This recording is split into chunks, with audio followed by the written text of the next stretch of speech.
ಮತ್ತು ಇದೇ ರೀತಿ ಬೆಂಗಳೂರು ಏನೋ ಬೆಂಗಳೂರು ಏನೋ ಮಾಡ್ತೀನಿ ಅಂತಿದ್ರೆ ಬ್ರ್ಯಾಂಡ್ ಬೆಂಗಳೂರು ಅವಾಗೇನೋ ಹೇಳಿದ್ದೆ ಬಾಂಬ್ ಬೆಂಗಳೂರು ಐತೆ ಆಗ್ತದೆ ಅಂತೇಳಿ. ಇವತ್ತು ಇವರ ಬೆಂಬಲದಿಂದ ಕುಕ್ಕರ್ ಬ್ಲಾಸ್ಟ್ ಆದಾಗೂ ಹಿಂಗೆ ಹೇಳಿದ್ರು. ಅದು ಭಯೋತ್ಪಾದಕರ ಒಂದು ಇದು ಅಂಥೇಳಿ ಚಟುವಟಿಕೆ ಅಂಥೇಳಿ ಪ್ರೂವ್ ಆಯಿತು. ಇವತ್ತೂ ಸಹ ನಾ ಇಷ್ಟೇ ಈ ಸರ್ಕಾರ ಕೇಳೋದು ಸಿದ್ದರಾಮಯ್ಯನವ್ರಿಗೆ, ನಿಮಗೆ ಈ ಭಯೋತ್ಪಾದನೆಯನ್ನು ನಿಲ್ಲಿಸೋದಾಗಲಿಲ್ಲ ಅಂದರೆ ರಾಜೀನಾಮೆ ಕೊಟ್ಟು ಮನೆಗೆ ಹೋಗಿ ವಿಸರ್ಜನೆ ಮಾಡಿ ವಿಧಾನಸಭೆ. ನಿಮಗೆ ಕೇವಲ ಗ್ಯಾರಂಟಿ ಅಂದು ಜನರ ಜೀವನವೇ ಗ್ಯಾರಂಟಿ ಇಲ್ಲಾರ್ದಂಗೆ ಆಗಿದೆ ಕರ್ನಾಟಕದಲ್ಲಿ. ಗ್ಯಾರಂಟಿ ಹೆಸರಿನಿಂದ ನೀವು ಜನರನ್ನು ಒಂದು ಏನು ಅದೊಂದು ಲೋಭಿ ಆಸೆ ಹಚ್ಚಿ ನಾವು ಗ್ಯಾರಂಟಿ ಮೇಲೇ ಲೋಕಸಭೆ ಗೆಲ್ತೀವಿ ಅನ್ನೋಂಥ ಮೂರ್ಖತನ. ಈ ದೇಶದ ಜನ ಜಾಗೃತ ಅದಾರೆ, ಕರ್ನಾಟಕ ಜನ ಭಾಳ ಜಾಗೃತ ಅದಾರೆ. ಅವರು ನಿಮ್ಮ ಎಲ್ಲ ಗ್ಯಾರಂಟಿಗಳಿಗೆ ಮರಳಾಗಿ ದೇಶವನ್ನು ಬಲಿ ಕೊಡುವಂಥ ಕೆಲಸ ಮಾಡೋದಿಲ್ಲ. ಮುಖ್ಯಮಂತ್ರಿಗಳಿಗೆ ನಾನು ಆಗ್ರಹ ಮಾಡೋದು, ನಿಮಗೆ ಸರಿಯಾಗಿ ತನಿಖೆ ಮಾಡೋದಾಗಲಿ ಅಂದರೆ ಕಾನೂನು ಸುವ್ಯವಸ್ಥೆಯನ್ನು ಸರಿಯಾಗಿ ಕರ್ನಾಟಕದಲ್ಲಿ ಮುಂದೆ ಇನ್ನೂ ದೊಡ್ಡದು ಅನಾಹುತ ಆಗ್ಬೋದು. ಇದೊಂದು ಪ್ರಯೋಗಶಾಲೆ. ಇದು ಏನು ನಿನ್ನೆ ರಾಮೇಶ್ವರಮ್ಮದೇನೋ ಹೋಟೆಲ್ದಿದ್ದು ಇದೊಂದು ಪ್ರಯೋಗ.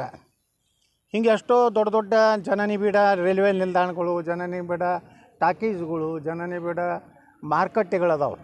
ಅಲ್ಲಿ ಇಂಥದ್ದು ಏನಾರು ಆದರೆ ಎಷ್ಟು ದೊಡ್ಡ ಅನಾಹುತ ಆಗ್ತದೆ. ಅದಕ್ಕೆ ಈ ಪ್ರಯೋಗಶಾಲೆಗೆ ಅವಕಾಶ ಕೊಡಬಾರ್ದು. ನಿಮ್ಮ ಆಗದೇ ಇದ್ದರೆ ನೀವು ಮನೆಗೆ ಹೋಗ್ಬೇಕು.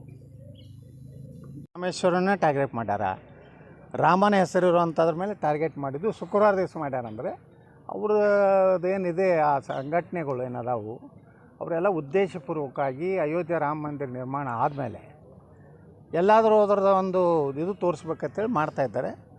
ಆದರೆ ಅವರೆಲ್ಲ ನಾಶ ಆಗೋ ಕಾಲ ಬಂದಿದೆ. ಇವ್ರು ಏನು ಮಾಡಿದ್ರು ಸಹ 2024ಕ್ಕೆ ಮತ್ತೆ ನರೇಂದ್ರ ಮೋದಿಯವರು ಈ ದೇಶದ ಪ್ರಧಾನಮಂತ್ರಿ ಆಗ್ತಾರೆ.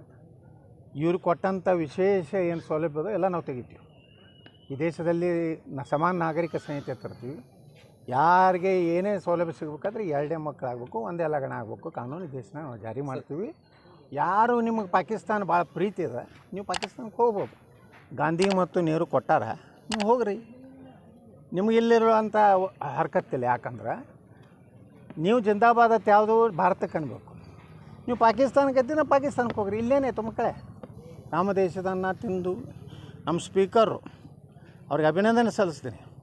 ಭಾಳ ನೇರವಾಗಿ ನಾನು ಹೇಳಿದ್ರು, ಬೇಕಾ ಶಬ್ದದಲ್ಲಿ ನೀವು ಬೈರಿ ಪಾಕಿಸ್ತಾನ ಪರವಾಗಿರೋ ಇತ್ತವ್ರು ಎಲ್ಲೆಲ್ಲ ಒಬ್ಬೊಬ್ಬರು ದೇಶಭಕ್ತರು ಅದಾರೆ. ಆದರೆ ಯಾರಿಗೆ ಪಾಕಿಸ್ತಾನ ಭಾಳ ಪ್ರೀತಿ ಇದೆ ಅವ್ರು ಹೋಗ್ರಿ. ನಮ್ಮ ಹಿಂದೂಗಳು ಸುರಕ್ಷಿತ ಇರ್ತಾರೆ. ನಮ್ಮ ಎಲ್ಲ ಹಿಂದೂ ದಲಿತರು ಎಲ್ಲ ಏನು ಬಾಬಾ ಸಾಹೇಬ್ ಅಂಬೇಡ್ಕರ್ ಅವಾಗ ಹೇಳಿದ್ದಾರೆ, ಇವ್ರನ್ನ ಅಲ್ಲಿ ಕಳಿಸ್ಬೇಕು, ಇವರು ಎಂದೂ ಸಜ್ಜು ಇರೋದಿಲ್ಲ. ನೀವು ನಿಜವಾಗಿ ಅಂಬೇಡ್ಕರ್ ಅವ್ರ ಮ್ಯಾಗ ವಿಶ್ವಾಸ ಇದ್ದರೆ, ಪ್ರೀತಿ ಇದ್ದರೆ, ಗೌರವ ಇದ್ದರೆ ಅವ್ರಿಗೆ ಹೇಳಿದ್ದನ್ನು ಇವತ್ತು ನಡ್ಕೊಂಡ್ರೆ ಪಾಕಿಸ್ತಾನ ಪರ ಘೋಷಣೆ ಕೊಡ್ತೀರಂದ್ರೆ ಈ ದೇಶನಾಗ ಇರ್ಲಾಕೆ ನಿಮ್ಗೆ ಯಾವುದೇ ಹಕ್ಕಿಲ್ಲ. ಏನೂ ಯಾವುದು ಈ ದೇಶದಲ್ಲಿ ಇರುವಂಥದ್ದು ಹಂಗೆ ಮೈನಾಮಾರದವ್ರು ಹೊಡೆದ್ರಲ್ಲ, ಹೊರಗೆ ಹಾಕಿದ್ರಲ್ಲ ರೋಹಿಂಗ್ಯಾಗಳನ್ನ, ಹಂಗೆ ಕಾಲ ಬರ್ತೈತೆ ಮುಂದಿನ ದಿವಸನಾಗ. ಸರ್ ಇಷ್ಟಾದರೂ ಸರ್ ಇದು